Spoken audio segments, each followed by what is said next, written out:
मेरा एक क्वेश्चन था कि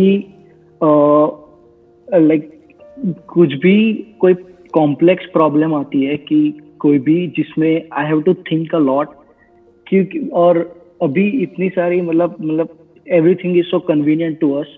मुझे लगता है कि जो मेरी थॉट प्रोसेस है लाइक क्रिटिकल थिंकिंग की, वो एकदम से रुक गई है जस्ट बिकॉज मुझे सब कुछ अभी मतलब रेडी मिल जाता है। तो कोई भी क्रिटिकल चीज आती है तो मैं उसको सॉल्व नहीं कर पाता। I always seek advice from someone, और कोई भी अगर एडवाइस देता है तो वो अपने एक स्टैंड पॉइंट से देता है and I always take that for granted. और मैं आई लाइक क्रिटिकली मतलब सोच नहीं पाता कि इस प्रॉब्लम को मैं पर्सनल लेवल पे कैसे सॉल्व कर सकता हूँ। ऑलवेज सीक फॉर समवन कि वो मुझे एडवाइस देंगे और then I will work on it. The problem that you are talking about कि भाई हम क्रिटिकली नहीं सोच पाते हैं या फिर किसी भी प्रॉब्लम की हम डेप्थ में नहीं जा पाते हैं, ये अकेले आपकी प्रॉब्लम नहीं है।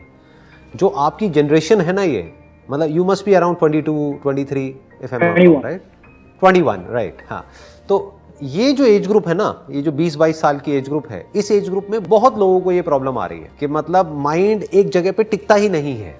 इनफैक्ट इसी को आप थोड़ा सा और आगे बढ़ाओ तो इसका प्रॉब्लम का एक नाम भी है जो कि ऑफिशियली मेडिकल टर्म्स में जिसको ADHD बोलते हैं, कि बेसिकली हमारा जो माइंड है वो हाइपर एक्टिविटी मोड में रहता है, कि मतलब माइंड में हमेशा कुछ ना कुछ घूमता ही रहता है।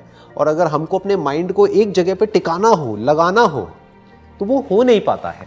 ऐसा ही है ना प्रॉब्लम, कि हमारा जो अटेंशन स्पैन है वो बहुत ही कम हो गया है। और अगर कोई मोबाइल पे कुछ ऐसा चल रहा है जो आपकी अटेंशन को ग्रैब कर ले, तब तो कोई दिक्कत नहीं है, that is like more of a passive approach. But अगर एक्टिवली आपको कहीं किसी प्रॉब्लम में दिमाग लगाना है और उस प्रॉब्लम की डेप्थ में जाना है और आउट ऑफ द बॉक्स सोचना है, तो वहां पे इश्यूज आने लग जाते हैं, क्योंकि वहां पे बेसिकली हमारी ऐसी आदत नहीं है, हमारी ऐसी हैबिट नहीं है। तो अब बात आती है कि इसका सोल्यूशन क्या है। आप क्या करो, अपने आप को किसी चैलेंजिंग एनवायरनमेंट में डाल दो जहां पर कि आपके पास में कोई ऑप्शन ना हो, बट आपको हर कदम पे दिमाग लगाना ही पड़े। For example, you can go on a track. आप जैसे अभी कनाडा में हो, राइट? तो वहां पे आसपास में कुछ ऐसी माउंटेन्स होंगी, कुछ ऐसे रीजन्स होंगे, कुछ वैलीज होंगी जहां पर के ट्रैक्स होंगे। तो आप ट्रैकिंग के लिए जा सकते हो। उससे क्या होगा कि you can't afford to be passive there, क्योंकि अगर आपने गलती करी तो पैर फिसल जाएगा, गिर जाओगे, लग जाएगी। हर कदम पे आपको अलर्ट रहना होगा। तो इससे क्या है, आपकी प्रैक्टिस होगी इस मूवमेंट में पूरी तरह से रहने की। वो जो आप प्रॉब्लम जो आप बता रहे हो ना, उस प्रॉब्लम की जड़ क्या है कि हमारा जो माइंड है वो इस मूवमेंट में नहीं रहता है, वो पास्ट में और फ्यूचर में भागता रहता है। अगर कुछ हमको ऐसा मिल जाए जो कि हमारी अटेंशन को ग्रैब कर ले, तब तो दिक्कत ही नहीं है, that is more like passive. But actively हम अपने माइंड को यूज नहीं कर पाते हैं कि एक जगह पे टिका करके रख पाए कई घंटों तक या कई दिनों तक एक प्रॉब्लम के साथ में ठहर पाए। तभी तो उसकी डेप्थ में जाएंगे, तभी तो हम क्रिटिकली सोचेंगे, तभी तो उसके अंदर से हम सोल्यूशन निकालेंगे। सो आप क्या कर सकते हो, इस तरह की कुछ चैलेंजिंग चीजों में आप इन्वॉल्व हो सकते हो। जैसे कि एक मैंने आपको बताया tracking, another could be sports. Sports is also very very good for activating the parts of your brain जो कि अभी प्रॉपरली यूज नहीं हो रहे हैं। और कुछ नहीं तो एज सिंपल एज दैट, मैं आपको एक और आइडिया देता हूं।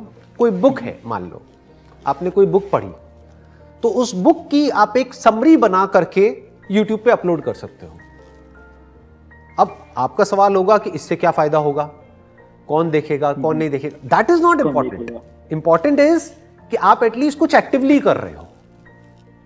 वो यूट्यूब चैनल ग्रो होगा या नहीं होगा, आई डोंट नो, वो किसी को नहीं पता। हो सकता है हो जाए, बट मैं क्या कह रहा हूं कि एटलीस्ट एक बुक को जब आप पढ़ोगे और उसको आप क्रिटिकली एनालाइज करोगे, उस बुक को कंडेंस करके उसकी एक समरी बनाओगे। मतलब मान लो वो बुक जो कि एक्चुअल में अगर उसको ऑडियो बुक में कन्वर्ट किया जाए वो 4 घंटे की है, उसको आप 5 मिनट की समरी में कन्वर्ट कर रहे हो, तो आपको दिमाग लगाना पड़ेगा ना। आपको लिखना पड़ेगा, आपको सोचना पड़ेगा, फिर आपको ये दिमाग लगाना पड़ेगा, अच्छा 5 मिनट में मैं इसको कैसे बोलूं। तो एक पूरा का पूरा एक कॉम्प्रिहेंसिव एक एक्शन प्लान बन रहा है। तो जब आप इस तरह से कुछ चीजें करोगे, और हो सकता है वो करने में आपको मजा आने लग जाए। करना कुछ भी नहीं है, फ्री का चैनल है, वो आपने बनाया, अपना वहां पे अपलोड किया, और आप तो वैसे ही कनाडा में बैठे हो। तो अगर उस बुक की समरी को लोग देखने लग गए और सुनने लग गए, तो होगा क्या कि आपको डॉलर्स में पैसा आएगा ना, राइट? और कुछ नहीं तो आपकी जो क्रिटिकल जो थिंकिंग है ना, वो डेवलप होगी ability. So what I am saying is do something in which you can't afford to be passive. आजकल जो सबसे बड़ी प्रॉब्लम है आपकी जनरेशन की, वो प्रॉब्लम क्या है कि ये जो जनरेशन है वो पैसिव होती चली जा रही है, बॉडी के लेवल पे भी और माइंड के लेवल पे भी। We need something to occupy our attention, मतलब हमको अपनी अटेंशन को कंट्रोल करके एक जगह पे टिकाना नहीं आता है। That is a big problem. Physically भी हम लेजी होते चले जा रहे हैं, मेंटली भी लेजी होते चले जा रहे हैं। तो डू समथिंग जिससे कि आप फिजिकली भी एक्टिव हो। एग्जैक्टली देखो, जब लेजी हो गए आप मैं बताता हूं आप क्या कहने वाले थे। आप ये कहने वाले थे कि मन में कुछ ना कुछ घूमता रहता है, राइट? वो घूमता रहता है, बोलते रहते हैं अपने आप को ही कुछ मन में, हम अपने आप को कुछ ना कुछ बोलते रहते हैं जिसका आपस में कोई कनेक्शन नहीं होता है। मतलब अंदर ऑर्डर नहीं है, डिसऑर्डर है। कभी कुछ आ जाता है, कभी कुछ आ जाता है, कभी कुछ आ जाता है, और इन 5 बातें जो आई उनका आपस में कोई कनेक्शन ही नहीं है। ये नहीं है कि एक लाइन ऑफ थॉट है जिसके अंदर हमारा थॉट जा रहा है, कुछ भी आता रहता है रैंडम। अंदर एक रैंडमनेस है, एक ऑर्डर नहीं है, एक फ्लो नहीं है। ऐसा ही है ना, यही है ना प्रॉब्लम? हाँ। तो अब इसका मैं आपको सॉल्यूशन बता रहा हूं। वो क्या है? जो प्रॉब्लम की जड़ है वो क्या है कि हम पैसिव होते चले जा रहे हैं, फिजिकली भी और मेंटली भी। तो जैसे ही आप फिजिकली और मेंटली पैसिव हो जाओगे, आप लेजी हो जाओगे, एंड जब आप लेजी हो जाओगे तो माइंड ओवर एक्टिव हो जाएगा, माइंड ओवर थिंकिंग के मोड में चला जाएगा। मतलब माइंड तो हाइपर एक्टिव हो गया और फिर एक लूप बन जाएगा। माइंड जितना ओवर एक्टिव होता चला जाएगा उतना ही फिजिकली आपको बुरा लगेगा। जितना फिजिकली बुरा लगेगा, अब आपके उल्टे इमोशंस और फीलिंग्स भी ट्रिगर हो जाएंगे। Now you will get into that loop which is called the loop of whatever you would like to call it as overthinking. उसी को और आगे एक्सटेंड कर दो तो anxiety related to future, depression related to the past, and uncertainty about the present कि अभी क्या हो रहा है। तो हम हर तरफ से फंस गए। तो मैं आपको इसका सॉल्यूशन बता रहा हूं कि सॉल्यूशन क्या है। फिजिकली एक्टिव हो जाओ, वो कैसे होना है वो आपकी चॉइस है, वो आपकी कॉल है। फिजिकली एक्टिव हो जाओ, मेंटली एक्टिव हो जाओ, not in the sense of over thinking. Mentally active का लोग गलत मतलब निकाल लेते हैं। वो कहते हैं यार मेंटली तो पहले से ही बहुत एक्टिव है, बहुत कुछ घूमता रहता है माइंड में। नहीं, वो चिंता है। मैं जिसकी बात कर रहा हूं वो चिंतन है। दोनों में बड़ा फर्क है। एक होता है चिंता, कि हमको चिंता हो रही है कि कल क्या होगा, कल ऐसा क्यों हुआ, ये क्या हो रहा है, वो क्या हो रहा है, ये कैसे होगा, वो कैसे होगा। ये सब चिंता है, ये स्ट्रेस है। मैं जिसकी बात कर रहा हूं वो चिंतन है। चिंतन मतलब thinking, critical thinking, logical thinking, analytical thinking, and if required imaginary thinking. बहुत बार आपको चीजें इमेजिन करनी होती है। जैसे अगर आप कोई बिजनेस कर रहे हो या कुछ भी कर रहे हो तो वहां पे इमेजिनेशन का भी एक बहुत बड़ा रोल है, बट वो हमारे कंट्रोल में होना चाहिए। ऐसा नहीं कि कुछ भी इमेजिनेशन हमारी माइंड में आ रही है, कुछ भी सपने आ रहे हैं उल्टे सीधे और फिर हम उसी से डर रहे हैं, कुछ भी उल्टा पुल्टा घूम रहा है। आप समझ गए? तो ये अकेले आपकी प्रॉब्लम नहीं है, सबकी है। और इसका यही सॉल्यूशन है कि हमारी बॉडीज बनी है एक्टिव रहने के लिए। जितनी आपकी बॉडी एक्टिव हो जाएगी आपका माइंड पीसफुल हो जाएगा। अब उस पीसफुल माइंड को एंजॉय नहीं करना है, उस पीसफुल माइंड को यूज करो किसी ढंग की जगह पे माइंड को लगाने के लिए, ताकि माइंड की भी मसल स्ट्रांग हो। जैसे बॉडी की मसल स्ट्रांग होती है ना, ऐसी माइंड की भी मसल स्ट्रांग होनी चाहिए। That should be the focus, that should be the goal. और उसमें अपने आप को चैलेंजिंग जगहों पे डालो। हम लोग चैलेंजेस को अवॉइड कर रहे हैं। फॉर एग्जाम्पल, आपको डर लगता है प्रेजेंटेशन देने में। मैं एक एग्जाम्पल ले रहा हूं कि लोगों के सामने बोलने में डर लगता है, फियर ऑफ पब्लिक स्पीकिंग।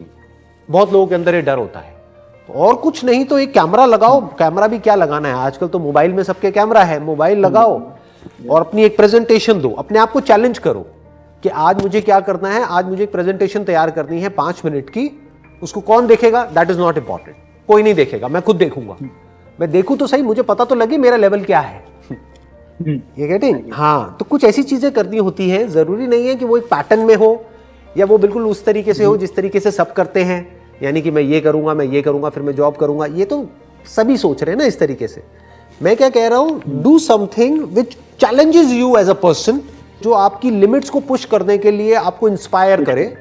और रोज आप कुछ ऐसा करो जिसमें कि आपको मजा भी आए और आप बेटर होते चले जाओ डेली बेसिस पे। इस तरह से अगर आप सोचते रहोगे ना, तो आप खुद देखोगे कि जो आने वाले 1-2 साल बाद आप बन जाओगे वो उससे बहुत अलग होगा जो अभी आप करेंटली हो।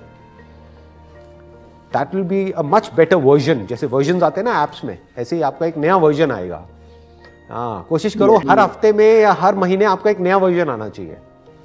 वर्जन 2.0, 3.0, 4.0, मे बी 100.0, व्हाटएवर, चलने दो ना, आगे बढ़ने दो।